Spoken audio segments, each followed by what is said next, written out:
इतिहास आपको देखना पड़ेगा। पिछले लोकसभा में 2010 में या 15 में एग्जिट पोल जो किया उसके जस्ट विपरीत हुआ है, चाहे एनडीए के पक्ष में हो चाहे महागठबंधन के पक्ष में हो। इस बार भी जो दिया है हम समझते हैं वास्तविकता से बहुत दूर है। हर हालत में एनडीए की सरकार बनने जा रही है और उसका आधार यही है कि एग्जिट पोल वाले 1000 आदमी से पूछते हैं। 1000 आदमी जो वाकई में कार्यकर्ता होता है पॉलिटिकल पार्टीज का, उससे वो पूछते हैं, तो वो तो पक्ष विपक्ष की बात बोल सकता है।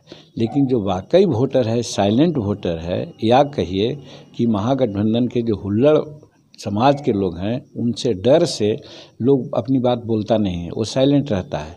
वोट करता है एनडीए महागठबंधन को नहीं और एनडीए को करता है, लेकिन महागठबंधन वाले से कहता है कि हाँ साहब वोट आपको दिया।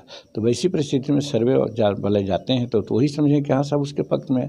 सच्चाई यही है कि जो पचपौनिया टाइप के लोग हैं, शेड्यूल कास्ट के लोग हैं, शेड्यूल ट्राइब्स के लोग हैं, या फिर अनबानिक वर्ग के लोग, जो कमज़ोर वर्ग के लोग होते हैं, वो लोग अपनी बात को कभी नहीं कर सकते हैं कि हमने किसको वोट दिया है। और इस आधार पर सिर्फ और सिर्फ जो राजनीतिक कार्यकर्ता हैं उनके विचार के आधार पर ये कैलकुलेशन जो किए हैं ये गलत है। एक चीज़, दूसरी चीज़ में ये भी है कि जो महागठबंधन के लोग हैं वो ज़्यादा अपने को उत्साहित दिखलाते हैं और ज़्यादा एग्रेसिवनेस दिखलाते हैं। और यही कारण है कि जहाँ आप लोग पहुँचिएगा जहाँ वही लोग पहुँच जाता है। तो इसके चलते भी लोगों को लगता है कि हाँ साहब महागठबंधन के पक्ष में वोट हुआ। और एनडीए का वोट साइलेंट वोट है, इंटेलेक्चुअल्स का वोट है, वो सब दिया है काम के नाम पर, विकास के नाम पर, नीतीश जी की स्वार्थ छवि के नाम पर। और हम समझते हैं कि किसी भी परिस्थिति में एग्जिट पोल में 25% भी सच्चाई नहीं है, 75% गड़बड़ है और 75% हम लोगों के पक्ष में है। हम उदाहरण बताना चाहते हैं कि मुर्गा के मांस लेने गया और पैसा जब मांगने गया तो कहीं जानते नहीं हो कि 10 तारीख के बाद हमारी सरकार आ रही है, तुम्हारी दुकान रहने देंगे और तुमको 5 किलो ले जाएंगे। भूंजा वाला दुकान में गया, इस प्रकार की इस तरह से हुल्लड़बाजी जो लोग करता है तो कौन डर से बोलेगा। और इसका एक साइड इफ़ेक्ट भी है, सब लोग जानता है कि सरकार इसकी नहीं आई तो ऐसे कर रहा है, और सरकार आ जाएगी तो फिर क्या होगा, वही 2005 वाली स्थिति होगी।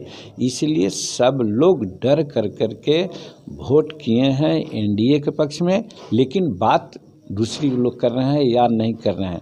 और इस आधार पर जो सर्वे हुआ है, एग्जिट पोल हुआ है, हम समझते हैं टोटली फॉल्स है।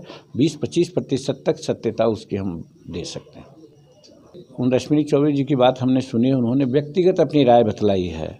अब सवाल है कि अब उनकी व्यक्तिगत राय है या और क्या है, ये हम नहीं कर सकते हैं, क्योंकि वो कोई बहुत अथॉरिटी नहीं है। अथॉरिटी हैं प्रधानमंत्री, जिनके मीटिंग में हमको भी 2-3 मीटिंग में जाना पड़ा। स्पष्ट उन्होंने कहा था कि बिहार में नीतीश के नेतृत्व में हम लोग चुनाव लड़ रहे हैं और अगला मुख्यमंत्री बिहार का नीतीश कुमार होगा। और अमित शाह जी ने भी कई एक इंटरव्यू दिया है, उसमें भी स्पष्ट कहा है। जेपी नड्डा साहब ने कहा। तो ये अथॉरिटी के लोग बोल रहे हैं कि अगर कम सीट भी रहेगा जदयू का तो भी बिहार में नीतीश कुमार मुख्यमंत्री होंगे, तो फिर रश्मि चौबे और गिरिराज सिंह कौन होते हैं। इन लोगों की बात कोई अथॉरिटी का ऑथेंटिक नहीं है, इसलिए उस पर दिमाग लगाने की कोई ज़रूरत नहीं है। बिहार में एनडीए की सरकार बनेगी और नीतीश कुमार ही मुख्यमंत्री होंगे। कि गिनती की बात मैं नहीं कर सकता हूँ, क्योंकि गिनती हम हवा देखते हैं, जहाँ भी हम लोग देखे हम लोगों के पक्ष में हवा आई।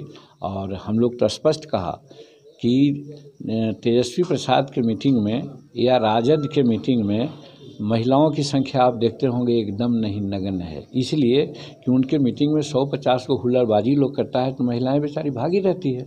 और हम लोगों के मीटिंग में आधा महिलाओं की भागीदारी होती है। वो लोग सब जमता है और सब लोग जो लॉ अबाइडिंग आदमी हैं वो हम लोगों की बात को सुनते हैं। और हमने देखा कि जब हम लोग ऐसे आदमी के यहाँ जब 10,000 और 12,000 की भीड़ लग सकती है, हमको तो पूर्णिया में बताया गया कस्बा में कि मनोज तिवारी कि जितनी भीड़ थी उससे 1.5 भीड़ आपके मीटिंग में थी।